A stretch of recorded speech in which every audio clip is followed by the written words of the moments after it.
30 ሸሪዓዊ ክልከላት ለሴቶች። አንደኛ ነህዩ ልመርአቲ ዐን ወስል ሸዕሪሃ ጸጉር መቀጠል ወይም ማስቀጠል። ሁለተኛ ነህዩ ልመርአቲ ዐን ልወሽሚ ወልፈለጅ ወነምስ ጥርስ መሞረድና ንቅሳት። ሶስተኛ ነህዩ ልመርአቲ ዐን ልኹሩጅ ሙተጠይበ ሽቶ ተቀብታ ከቤት መውጣት። አራተኛ ነህዩ ልመርአቲ ዐን ኢብዳኢ ዚነቲ ወልጀማሊ አማመ ርጃል አጅነቢይ ወንድ ፊት ጌጧንና መልኳን ማሳየት። አምስተኛ ነህዩ ልመርአቲ ዐን ልእምትናዕ ዐን ፊራሽ ዘውጅሃ ባሏ ወደ ፍራሹ ሲጠራት እምቢ ማለት። ስድስተኛ ነህዩ ልመርአቲ ዐን ኢዛዓቲ አስራር ልእስትማዕ በይነ ዘውጀይን ባሏ ጋር የምታደርገውን የፍራሽ ሚስጥር ለሌላ ሰው ማውራት። ሰባተኛ ነህዩ ልመርአቲ ዐን ሰውም ተጠወዕ ወዘውጅሃ ሓዲሩን ኢላ ቢእዝኒህ ከባሏ እየኖረች ያለ ፈቃዱ ሱና ጾም መጾም። ስምንተኛ ነህዩ ልመርአቲ ዐን ልኢንፋቅ ምን በይቲ ዘውጅሃ ኢላ ቢእዝኒህ ያለ ፈቃዱ ከባሏ ገንዘብ መሰደቅ። ዘጠነኛ ነህዩ ልመርአቲ ዐን ማዕስየቲ ዘውጅሃ አላህ የከለከለው ነገር ባልሆነ ጉዳይ ባልዋን ማመጥ። አስረኛ ነህዩ ልመርአቲ ዐን ጠለብ ጠላቅ ምን ዘውጅሃ ፊ ገይሪ ማ በእስ አሳማኝ ባልሆነ ምክንያት ከባሏ ፍቺ መጠየቅ።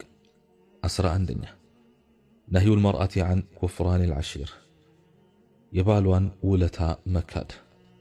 12ኛ ነህዩ ልመርአቲ ዐን ልኹልወቲ ቢአጅነቢይ ባዕድ ከሆነ ወንድ ጋር ብቻዋን መሆን። 13ኛ ነህዩ ልመርአቲ ዐን ነظሪ ኢላ ልአጃኒብ ወደ አጅነቢይ ወንድ መመልከት። 14ኛ ነህዩ ልመርአቲ ዐን ሙሳፈሐት ልአጃንብ አጅነቢይ ወንድ ጋር መጨባበጥ። 15ኛ ነህዩ ልመርአቲ ዐን ተሸቡህ ብርጃል ወንዶች ጋር መመሳሰል። 16ኛ ነህዩ ልመርአቲ ዐን አን ተሲፈ ልመርአቱ ሊዘውጅሃ የሌላ ሴት ቁንጅናና ባህሪ ለባሏ ማውራት። 17ኛ ነህዩ ልመርአቲ ዐን ነظሪ ኢላ ዐውረት ልመርአቲ አው ሙባሸረትሃ ፊ ተውብ ልዋሕድ የሌላን ሴት ብልት ማየትና አንድ ልብስ መልበስ። 18ኛ ነህዩ ልመርአቲ ዐን ሰፈሪ ብገይሪ ሙሕሪም ሙሕሪም ከሚሆንላት ወንድ ወይም ባል ውጭ ብቻዋን ጉዞ መውጣት። 19ኛ ነህዩ ልመርአቲ ዐን ልኹሩጅ ምን መንዝሊሃ ሊገይሪ ሓጃ ያለ ምክንያት ከቤት መውጣት። 20 ነህዩ ልመርአቲ ዐን ነውሒ ወለጥሚ ወሸቅ ትያቢ ዐንደ ልሙሲባ በአደጋው ጊዜ ጮሆ ማልቀስ፣ ፊትን መምታትና ልብስን መቅደድ። 21ኛ ነህዩ ልመርአቲ ዐን ልገይበቲ ወነሚመቲ ወተጀሱሲ ወظልም ሐሜት፣ ወሬ በማዋሰድ ሰውን ማጣላት፣ ጆሮ ጠቢነትና መበደል። 22ኛ ነህዩ ልመርአቲ ዐን ልህጅራን በይነ ልሙስሊሚን ፈውቀ 3 አያም ከ3 ቀናት በላይ ሙስሊምን ማኩረፍ። 23ኛ ነህዩ ልመርአቲ ዐን ኢትባዕ ልጀናኢዝ ሬሳን መከተል። 24ኛ ነህዩ ልመርአቲ ዐን ኢትያን ልኩሃን ወልሙነጅሚን መተተኞችና ኮከብ ቆጣሪዎች ጋር መሄድ።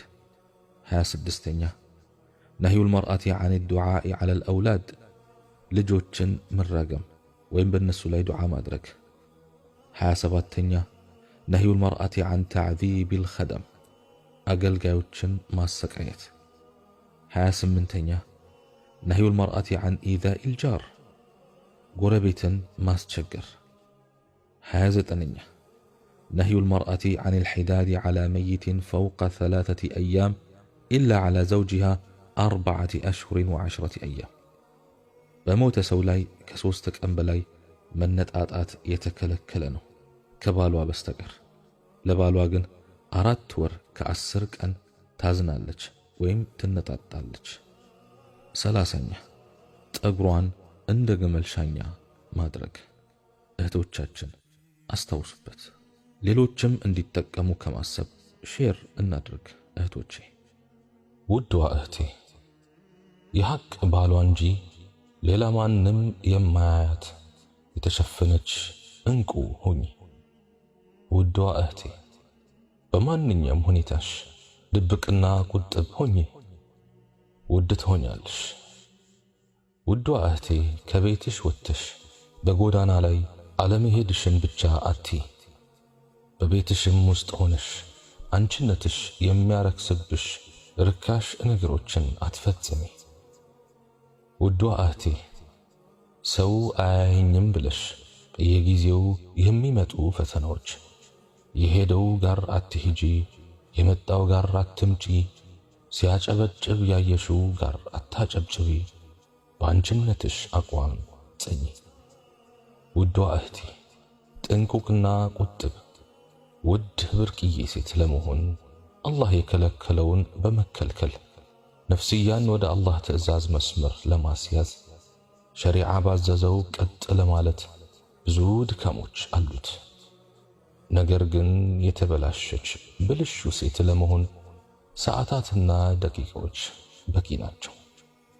ውዷ እህቴ ጥንቁቅ ሴት ለመሆን በራስሽ በሴትነትሽ አቋም ቀጥ ማለት አለብሽ። ከነጎደው ጋር አትጓሽ። በራሷ ማንነት የምትተማመን ሴት ሁኚ።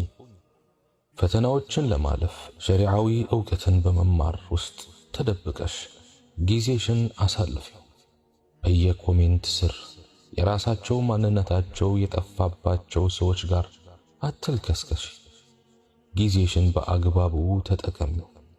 ነገ የምትቆጭበት ቦታ ላይ አታዘውትሪ። ውዷ እህቴ ጥንቁቅና ጥብቅን ሴት ጥንቁቅና ጥብቅ የሆነ ወንድ እንጂ አያገኛትም እና በየሶሻል ሚዲያው ክብርሽን አታርክሺ። ቁጥብ ሁኚ። መጠቀምም ካለብሽ በአግባቡ ተጠቀሚ። አትገላለጭ። ተሸፈኚ፣ ተሰተሪ። ይህ ነው ያንቺ ውበትና ካባሽ።